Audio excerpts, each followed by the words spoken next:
मतलब बात करने में जिनको मजा आता है। मजा आता है। देखो भाषा का मतलब है कि बात करना, अपने आप को एक्सप्रेस करने में जिनको मजा आता है। भाषा में हम लोग करते क्या है, बिल्कुल। हम लिख के एक्सप्रेस करते हैं, हम बोल के एक्सप्रेस करते हैं। तो जिनको लिखने में मजा आता है, जिनको लोगों से बात करने में मजा आता है, इस तरह के लोग डेफिनेटली भाषा में कुछ अच्छा करेंगे। फ्रेंच, जर्मन, ये यूरोपियन लैंग्वेज सीखते हो तो साल भर में आप बेसिक लेवल की अच्छे से सीख सकते हो, जिसके बल पे आपको जॉब लग जाए। लेकिन आप मान लो कि चाइनीज, जापानीज वगैरह आप सीखना चाहते हो, कोरियन लैंग्वेज आप सीखना चाहते हो, तो आपको 2 साल कम से कम मान के चलने चाहिए। आप जब एक बार डिसाइड कर लेते हो कि मेरे को सीखना है, तो आपको मदद करने वाले भी बहुत मिल जाते हैं रास्ते में, इसलिए जज्बा होना चाहिए।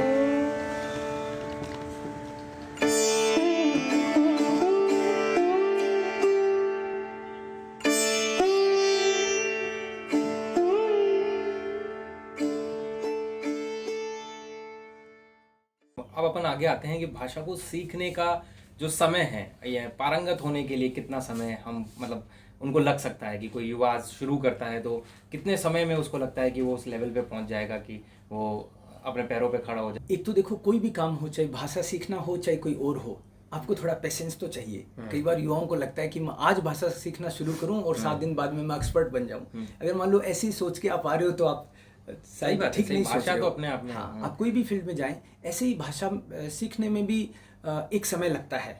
फॉर एग्जाम्पल, जैसे मान लो शुरुआत में आप जो पहला लेवल करते हो शुरुआत में, जिसको A1 बोलते हैं हम लोग, A1, A2, B1, B2, C1, C2, इस तरह से इसमें सोपान होते हैं, एक के बाद एक आपको करने होते हैं।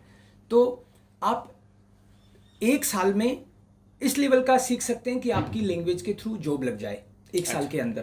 और कम भी हो सकता है, किसी लाल किताब में ये लिखा हुआ नहीं है कि 1 साल लगेगा ही, राइट। जैसे मान लो जब मैंने शुरुआत करी थी तो जॉब लगने जितनी भाषा मैंने 4.5 महीने में सीखी थी ना, क्योंकि लेकिन वो 10-10 घंटे मैं देता था, समय के पुराना पुल तोड़ के आया था, मैं दूसरे प्रोफेशन को छोड़ के नए प्रोफेशन में आया था।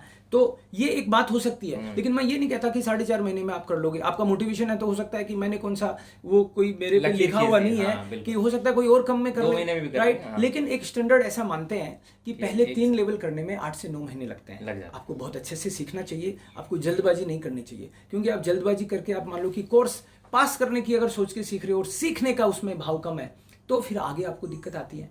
तो आपको 1 साल का मिनिमम मान के चलना चाहिए। कोई भी एक भाषा सीख रहे हो आप, अब उस पर भी डिपेंड करता है। जैसे मान लो आप फ्रेंच, जर्मन, ये यूरोपियन लैंग्वेज सीखते हो तो साल भर में आप बेसिक लेवल की अच्छे से सीख सकते हो, जिसके बल पे आपको जॉब लग जाए, जिसके बेस पे आपकी जॉब लग जाए।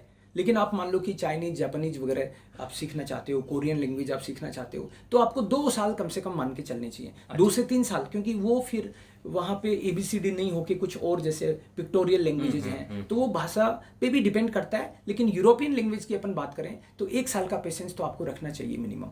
और एक बड़ा चर्चित जो सवाल होता है कि पैसा, कितना पैसा मतलब युवाओं को खर्च करना पड़ेगा किसी भी भाषा को सीखने के लिए, या पर्टिकुलरली आप जर्मन भाषा से हैं तो मुझे लगता है आप उसके बारे में बेहतर बता पाएंगे कि जर्मन भाषा को अगर कोई सीखना चाहे तो कितना उसको खर्च करना पड़ेगा, कितना एस्टिमेट वो लेके चले। आपका पहली बात तो आपको मैं एक मोटा मोटा आइडिया दे देता हूँ। अब फिर अगला सवाल आपका ये भी होगा कि कितना माल कमा सकते हैं। सो पहले कितना पैसा उसमें लगेगा। आप ये मान के चलो कि आप बहुत कमिटेड हो ना, तो आप कितना टाइम इन्वेस्ट करेंगे उस हिसाब से आप थोड़ा कम, क्योंकि मान लो कि पहले आज से 15 साल पहले की मैं जब बात कर रहा हूँ, तब हमको भाषा सीखने के लिए मैं खुद पुणे गया था ना। मैंने भी भाषा पुणे में, कोलकाता में, हैदराबाद में, राइट, बेंगलोर में, जर्मनी में, अलग अलग जगह मैंने सीखी। तो इस बात पे डिपेंड करता है कि आप भाषा कहाँ सीख रहे हो, क्योंकि आप जर्मनी में जाके भाषा सीखोगे तो डेफिनेटली उसका फिर उस तरीके से आपको कैलकुलेशन करना पड़ेगा। लेकिन एक भाषा के कोर्स में और जब हम पुणे जाके सीखते थे तो वहाँ पे मान लो कि कमरा रहना भी है, तो मतलब 40-50 हज़ार रुपये भी एक कोर्स के लग जाते। बिल्कुल, ये कोई बड़ी बात नहीं है ना। लेकिन आप अगर पहले थोड़ी रिसर्च करो प्रॉपर तरीके से, तो मेरे को ऐसे लगता है कि आप 50,000 से 1 लाख रुपए के बीच में बहुत अच्छे से एक्सपर्ट बन सकते हैं। यस, 50,000 से लाख रुपए का बहुत गैप होता है। लेकिन मैं इसलिए बता रहा हूँ ये कि आप कहाँ सीखते हो, किस तरह के आप करते हो, उस पर डिपेंड करता है। तो 50,000 से 1 लाख रुपए मैं सोचता हूँ कि ये एक वाजिब भी है, क्योंकि आप करियर बना रहे हो। तो अगर आजकल तो इन्वेस्टमेंट है ये एक तरह से। बाकी कोर्सेज में भी तो हम करते हैं जहाँ पर कोई पक्का नहीं है कि हम कुछ कर पाएंगे कि नहीं कर पाएंगे। लेकिन अब यदि किसी युवा के पास, किसी बच्चे के पास अगर पैसे की कमी है, कुछ फाइनेंशियल क्राइसिस है, तो उसको क्या आपकी तरफ से दिशा होगी? देखो, फाइनेंशियल क्राइसिस है तो वो तो लैंग्वेज सीखने के बाद में दूर हो जाएगा। एक तो आपको ऐसे मान के चलना चाहिए। लेकिन फिर भी मान लो कि कोई बोले कि मैं बहुत ही कमिटेड हूँ और मेरे को भाषा भी सीखनी है, मैं 1 लाख रुपए भी खर्च नहीं कर सकता, है ना, तो मैंने 50,000 से लाख बताया, तो मैं फिर उसको कहूँगा कि तुम 50,000 पे आओ, राइट। और मान लो कि कोई बोले कि मेरे को तो पूरा कमिटमेंट है लेकिन पैसे मेरे को और कम खर्च करने हों, तो उसके लिए फिर कई सारे YouTube चैनल्स भी हैं, राइट। मैं भी बता दूंगा आपको, आजकल बहुत सारी चीज़ें मतलब अवेलेबल हैं चीज़ें। आप जब एक बार डिसाइड कर लेते हो कि मेरे को सीखना है, तो आपको मदद करने वाले भी बहुत मिल जाते हैं रास्ते में। पिछले जज्बा होना चाहिए। पिछले साल 1.5 साल में मैंने इस कोरोना टाइम में भी लगभग 3,000 वीडियो बना के वो मैंने YouTube पे रखे हैं, राइट, रखे क्या है। तो कोई मान लो कि उसको भी देख ले कि मेरे को तो पैसा खर्च करना ही नहीं है, तो वहाँ पे भी बहुत अच्छे से समझाया गया है। मतलब आप ऑफिशियली ये कह रहे हैं यहाँ पर। हाँ, मतलब आपको कमिटमेंट है आपको, और तो आप रास्ता तो ढूंढ ही लोगे। और वो कमिटमेंट ज़्यादा जरूरी है। पैसा लगता है, लेकिन आप अगर कोई चीज़ को पीछे पढ़ते हो तो आपको रास्ता पता चल जाता है कि कैसे पैसा कम लगे। सही बात है।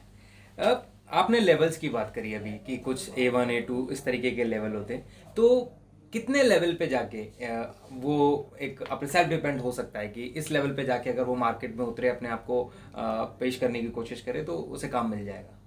देखो, टोटल मैंने आपको 6 लेवल बताए अभी, है ना। हाँ। अगर मान लो कि 6 लेवल कोई कर लेगा तो डेफिनेटली जो कॉन्फिडेंस उसके बाद में आएगा उसका कोई मुकाबला नहीं है कोई भी कंपनी के लिए। फिर वो सारी कंपनियां उसकी एक तरह से अप्रोच में आ गई।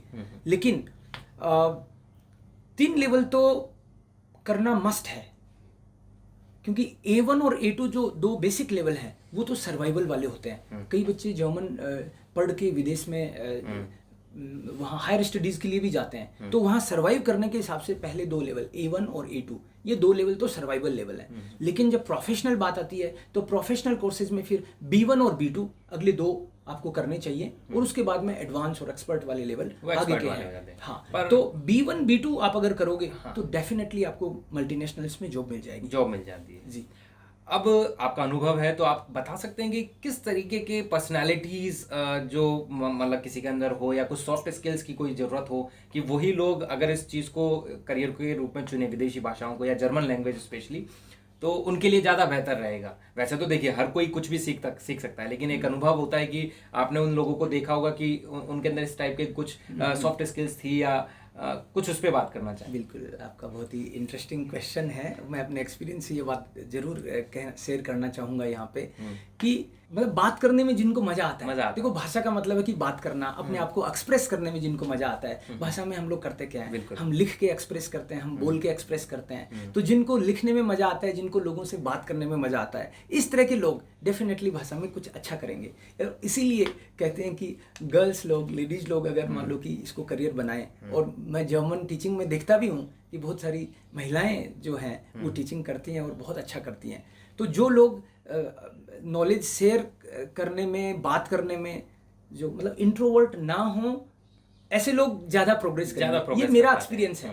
बाकी चाहें तो आप अपने अंदर स्किल्स को डेवलप कर सकते हैं, ऐसा कोई रुकावट नहीं है, लेकिन अगर इस तरीके की स्किल्स हों तो उनके लिए ज़्यादा अच्छा रहेगा। हाँ, और सॉफ्ट स्किल भी इम्पोर्टेंट है, क्योंकि आप मल्टीनेशनल में काम करते हो तो आपको स्टैंडर्ड्स मेंटेन करने होते हैं। आप चलते कुछ भी नहीं बोलोगे। ऑफ कोर्स सॉफ्ट स्किल में जैसे मान लो कि आपको ये चीज़ खैर कोई लैंग्वेज का पार्ट नहीं है, ये तो जनरल वैसे भी कॉमन सेंस की भी बात है। आप जैसे मान लो अनजान लोगों से बात करते हो तो आप प्यार से बात करते हो ना, आप सभ्यता से पेश आते हो ना। उस भाषा के साथ साथ आप में कंप्यूटर स्किल, जैसे कंप्यूटर का नॉलेज आना चाहिए। मान लो कि आपने लैंग्वेज सीख ली और आप कंप्यूटर नहीं चलाना नहीं जानते, तो फिर मल्टीनेशनल में कैसे काम करोगे? तो आपको बात करने का सलीका, आपको कंप्यूटर का नॉलेज, बेसिक इंग्लिश का भी आपको नॉलेज, ये खैर इंग्लिश पे तो मुझे लगता है हमें और अच्छे से बात करेंगे अपन। उससे पहले एक क्वेश्चन आ जाता है कि अपन ने सर्टिफिकेशन की अभी तक बात नहीं करी कि बहुत सारे इंस्टीट्यूट्स हैं प्राइवेट जो बच्चों को कहते हैं कि हम जर्मन भाषा सिखा देंगे, आपकी नौकरी लगवा देंगे, लेकिन कौन सा ऐसा सर्टिफिकेशन है जो बच्चों को लेना ही चाहिए? उस सर्टिफिकेशन के बाद आप थोड़ा सा परमानेंट हो जाते हो कि आपको वो सर्टिफाइड हो जाते हो कि आप सीख चुके हैं? देखो, जैसे मैंने A1, A2, B1, B2, C1, ये जो मैंने आपको ये लेवल्स हुए। ये जैसे ये चाहे जर्मन की बात करो, चाहे फ्रेंच की, स्पेनिश की, ये इसी तरह से ये चलते हैं। यूरोपियन जो एक इनका फ्रेमवर्क है उसके हिसाब से। तो एक के बाद एक सर्टिफिकेशन तो आपको करनी है ना। लेकिन जो B1 का एक बेंचमार्क है, उसके बाद में B2 का बेंचमार्क है, तो B1, B2 जो है वो आपको लेना चाहिए। A1, A2 आप ना भी लें, क्योंकि ये महंगा पड़ता है जब इंटरनेशनल सर्टिफिकेशन। मैं तो आपको सही बताऊं तो मेरे सारे स्टूडेंट्स को ये मोटिवेट करता भी नहीं कि हर कोर्स का आप वो इंटरनेशनल सर्टिफिकेट लेके आएँ, क्योंकि 7-8 हज़ार रुपये मान लो एक कोर्स की केवल सर्टिफिकेशन के ठप्पे के लिए लग रहे हैं, तो उसकी ज़रूरत नहीं है। क्योंकि हम लोग जैसे हम ही क्या, कोई भी इंस्टीट्यूट है वो अपने लेवल पे भी स्टैंडर्ड मेंटेन करता है। बिल्कुल। तो अगर बच्चे अच्छे पढ़ रहे हैं, टीचर्स का जो एक इवेल्युएशन होता है उसके हिसाब से, तो B1 एक पहला जो सर्टिफिकेशन है B1 का सबको लेना चाहिए, ये मेरा है। और ये इंटरनेशनल सर्टिफिकेशन कहाँ से लेना चाहिए? कोई फ्रेंच कर रहा है तो एलियांस फ्रांसे करके जो फ्रेंच एम्बेसी का इंस्टीट्यूट है वहाँ से। जर्मन कोई कर रहा है तो गोथे का, मैक्स मुलर भवन का सर्टिफिकेट है। ऐसे ही कोई सर्वांते का है, मान लो कि स्पेनिश सीख रहे हैं, तो ऐसे करके अलग अलग वो मतलब जो एम्बेसी बेस्ड जो इंस्टीट्यूट्स हैं उन्हीं से अपन सर्टिफिकेशन ले तो बेहतर होगा।